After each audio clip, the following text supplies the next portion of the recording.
Well, hey guys, Silly Talk here. Welcome back to an episode of ECW Extreme Championship Wrestling. This is, of course, Hardcore TV. This is the Fallout episode from the Hardcore Heaven pay-per-view. If you haven't seen that, go and watch it. It's fun, I think. A little bit more fun than this show. Kind of putting pieces in place this show, as you tend to do sometimes in wrestling. We are in the WAMU Theater at MSG. I don't know where that is. I'm literally going to look it up and not edit it into the video, but you can look it up right now. You can pause and you can look it up. We're in that building right there. Do you see it? I don't know if it's that one or the one. I think it's that one. Yeah? I think it's that one. Yeah, let's not edit it on the screen or anything, all right? I'm gonna leave that between you and me, all right? Nobody else is gonna see that. It's just you and me. Don't worry about it, cause we're technically in MSG, which is kind of cool. And yeah, we're just ready to rock and roll, and I just want to do it. Let's do it. We're gonna kick off pretty all right.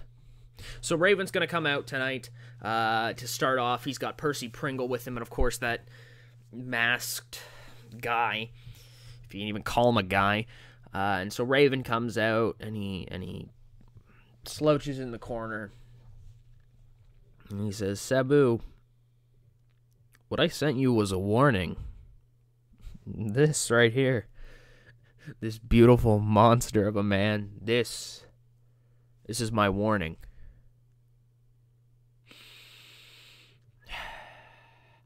Sabu, me and you aren't all that different, right? I've gone over this before. I've talked about that feeling in this company. And you all know who else feels that feeling? My good buddy here, Percy Pringle. He gives the mic to Pringle and he goes, "Oh, the tides of war are turning. Oh." Can't do that voice forever. I'll try damn well though. This is abyss. Like, you know what? I'm gonna talk normally. Fuck this shit. All right. So he says, this is abyss. This is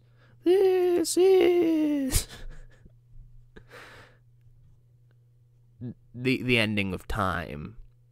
Abyss is eternal. And then he looks over at Abyss and he says, "My monster here, Abyss, and my good buddy here, Raven, together, the three of us are gonna run this fucking company with the managerial know-how, the brains, and the brawn. The three of us are going to be running this joint."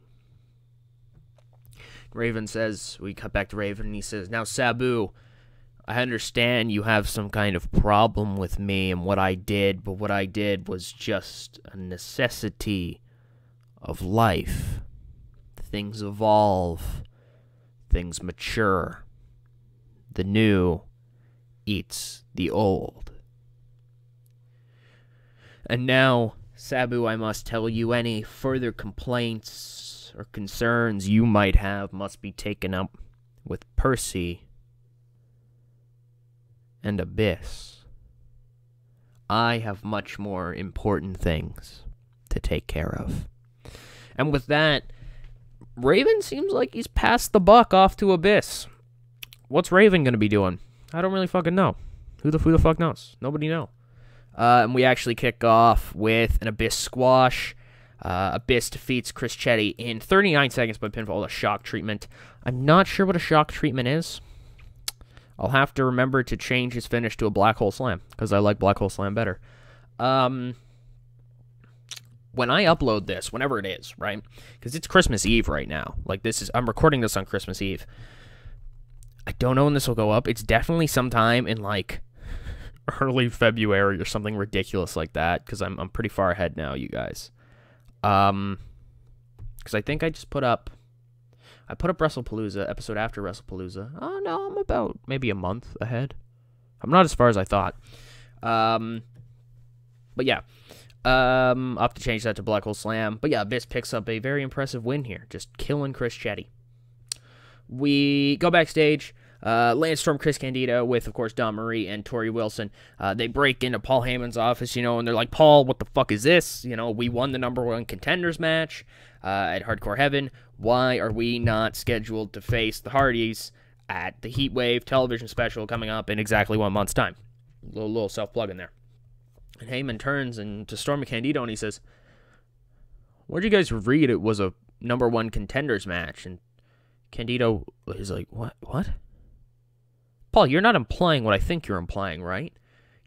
And Paul says, listen, there was nothing about that match that was a #1 contenders match. That was a match that was meant to establish an order. I have an idea.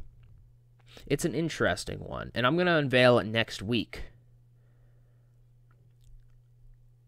And if it goes the way I think it's going to go, we might be in for some very, very fun television.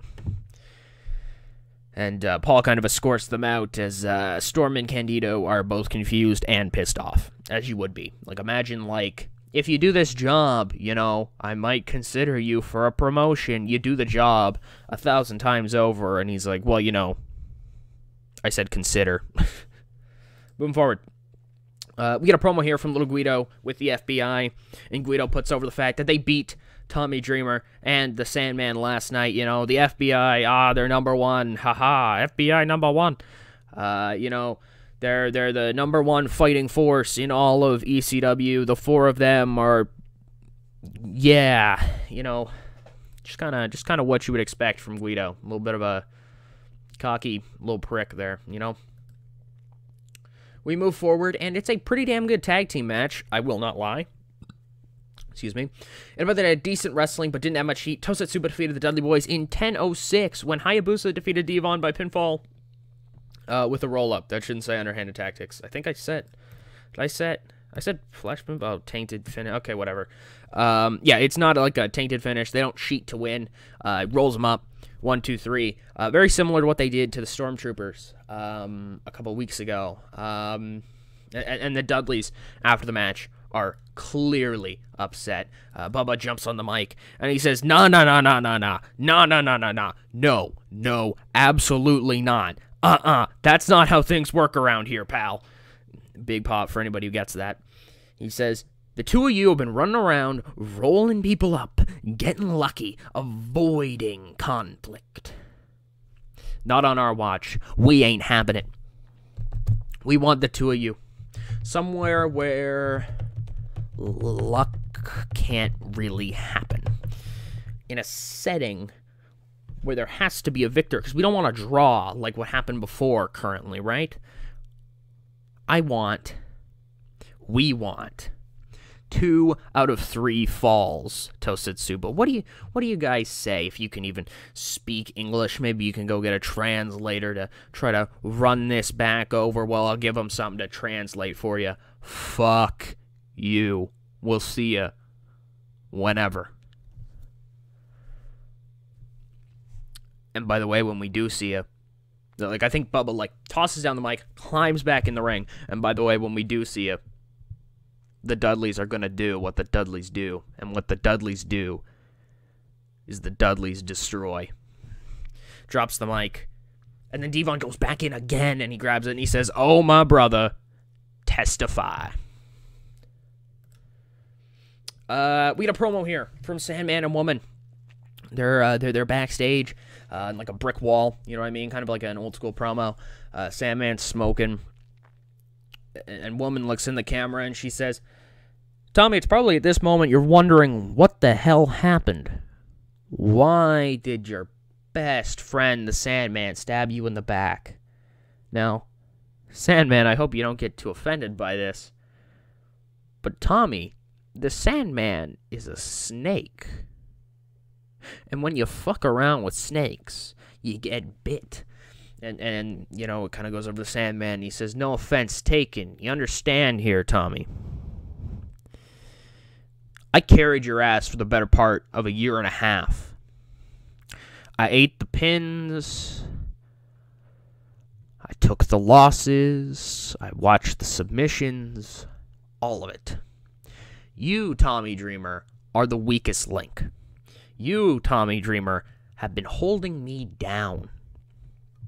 And woman kind of takes the focus again, and she says, Tommy, you and that tramp stamp bitch whore of a girlfriend of yours. Jesus Christ, tramp stamp bitch whore girlfriend? Jesus Christ, guys. I'm oh my God, is Tuck an incel? It's incel confirmed. She says, Dreamer, Sandman simply did what was the smart decision. He cut loose. If you got a problem with that, that's your problem. We're moving forward. And there should be a gimmick change here. It's got an average rating. That's okay. I think it's better than what she had before. I think she had below average before. So that's okay. Move forward.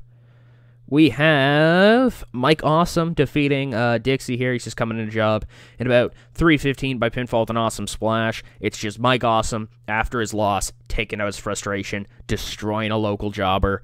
82B as we actually get after. He just continues to beat the fuck out of this jobber with Chastity looking on. He, awesome bombs him from the ring outside onto the very thin padding. That's all concrete out there, damn it. Whatever we would have you believe in the swindler's business that is professional wrestling. Moving forward. Next week, we get a little graphic here. Rob Van Dam is going to speak about retaining his World Heavyweight Championship.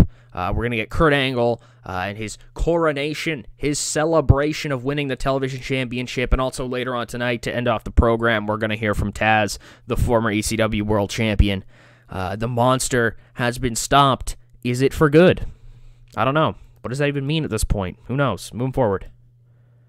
We get a match here. Pretty alright one, as Too Cold Scorpio defeats Spike Dudley in about 11:41 by pinfall with a Scorpio Splash. He gets a 61C. This was booked with a high spots approach in mind. You know what I mean? A lot of flips from the two of them. Spike using his little size, being able to duck and dive around. Scorpio putting on what he does, using those flips. Scorpio Splash, nice little 450, nice crisp and perfect. You know what I mean? Do the that's my 450 noise. Connects 1, 2, 3, perfect. Moving forward. We actually get Jeff Hardy making his way to the ring. Main event tonight, kind of unannounced, kind of unhyped. It's really a test for Jeff. It's Jeff Hardy versus Rob Van Dam. If this does as well as I think it can, it doesn't mean anything right now, but it means that not too far from now, Jeff could be making some moves. I don't have anything in mind, but I'm always knowing in the back of my head, right, that certain dudes are going to be big stars. Jeff, Sexton, they're two examples, guys who are kind of in tag teams that I know that at some point are going to break out and be these massive mega stars. And so I'm always kind of checking in on their progress every couple months. You'll see, Jeff get a main event here and there. Sexton, not so much. That's because Jeff's just farther along. You know what I mean? And we're going to see here, it's RVD versus Jeff Hardy. Yeah, that does pretty damn good. Jeff, not as good as I would want him to be. That's okay, because in About the Head, superb wrestling and good heat, Rob Van Dam defeats Jeff Hardy in 16:21 by pinfall to 5-star frog splash. These two, I would think, in theory, would have a pretty damn good match. I think they had a couple good matches in 2002 before Jeff got fired, I think over the IC belt, IC European belt. Is that? No, that's with Eddie. Did Hardy and Van Dam ever feud in 2002? I'm not sure. Maybe 2001. I don't know. But if this never happened, that's a big loss, I think, right there, because that's a pretty damn dope match. They get a pretty damn good rating. Jeff still obviously not as close as I would like him to be, but that's okay. No worries there, because to end us out, oh, fuck, Taz is by far the most important part of this roster, as we kind of go backstage towel over his head. Taz is sitting on some steps. And he says, so, it finally happened. After a year and a half of parading myself around as an unbeatable force, as an undeniable monster, as the ECW television champion, the uncrowned world champion, finally, what crown I had is gone.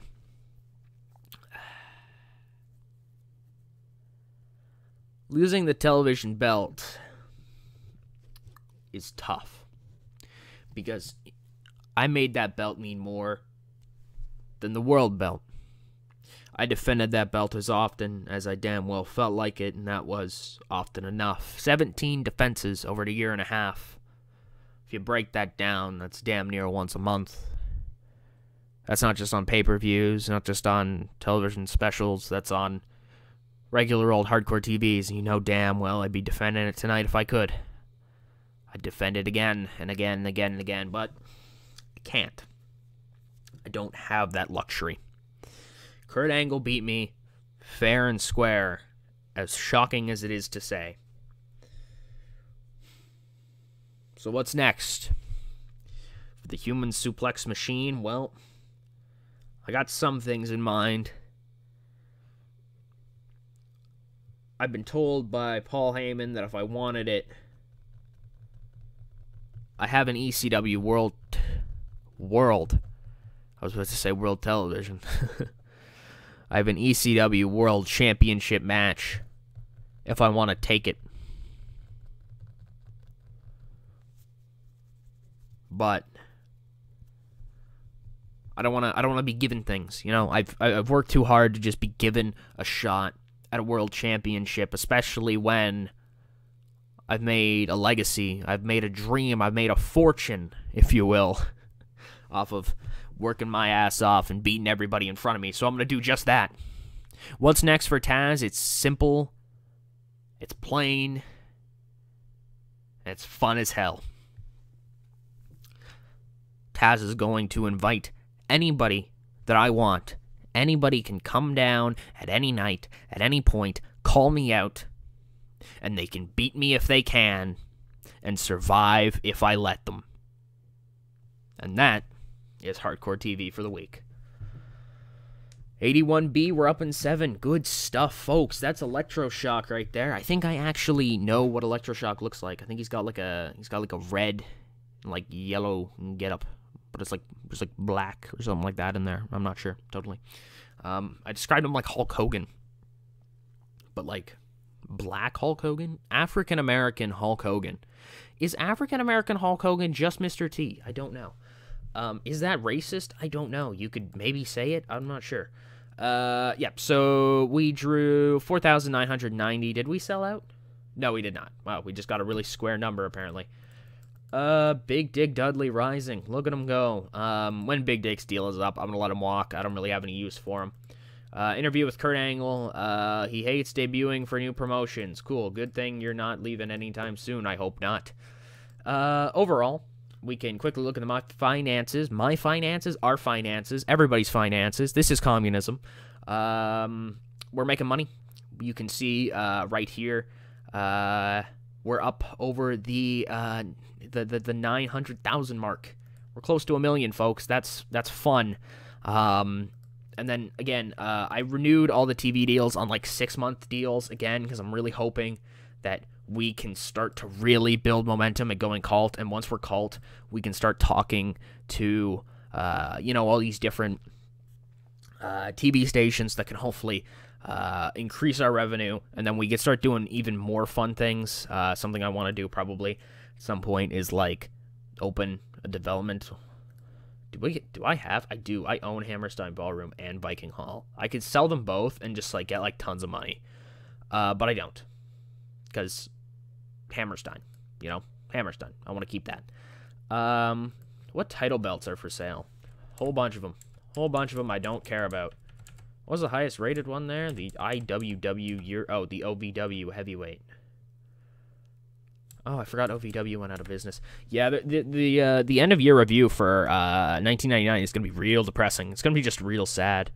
Only a couple things happened. I don't show this all the time, but I think a couple dudes opened up training factories, if I'm not wrong. Maybe I am totally wrong.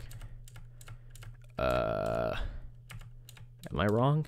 I guess so, because maybe that was in a different save. Oh, it was. I'm doing a, I think I mentioned it way earlier. I'm doing an off-screen 1985 save. So sometimes things in my head get kind of mixed up between the two. But that's not the point. Quick look right there. Franchise players, next big things, hot prospects, talk the talk, showstoppers, ring generals, who is hot, who is not, our empty time decline. Here's a list of hidden gems for no reasons. Who's that? Oh, God, that's cool. But yeah, anyways, thank you all so much for watching. I hope you guys enjoyed. I hope you did deeply and truly enjoy. Thank you all so much as always. Thank you. Thank you, thank you, thank you from the bottom of my heart. Hey, it's 4:20 p.m. Pretty classy. Stay cool. Shy town. I should never experiment with outros again. Yeah, bye.